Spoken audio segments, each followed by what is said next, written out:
Test results can sometimes be inconsistent because of various factors, but many of these can be managed with well planned and scalable testing methods.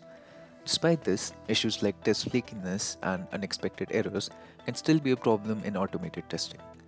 Fortunately, the LambdaTest Auto Healing feature is equipped to handle this seamlessly.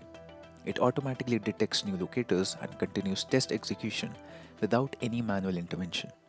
Wondering how? Let's dive in. Auto heal testing can be done in many ways. For this video, we will run a simple Selenium Java test. The sample repository is also given in the description below. To use the auto healing feature, you would need a LambdaTest account. Click on the link given below to sign up for free. Now, head to the sample repository, click the code button and select download zip. After downloading, open your preferred IDE and access the downloaded repository. To use the auto heal feature, you need to ensure that the auto heal capability is set true.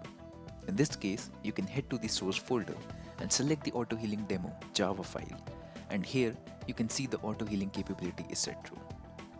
Now, head to the autoheal.xml file, right click and select run to run the demo test.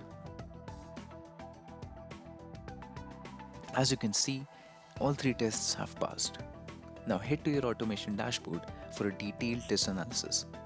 Under web automation, you can see the recently run AutoHeal demo test containing 3 different test cases. The band-aid icon indicates that this test was auto-healed. Click on the test and scroll down to find the auto-healed element. Click on the band-aid icon again to know the original and healed selector. And there you go. With Auto Heal, you can now overcome flaky tests automatically and enhance the reliability of a test suite.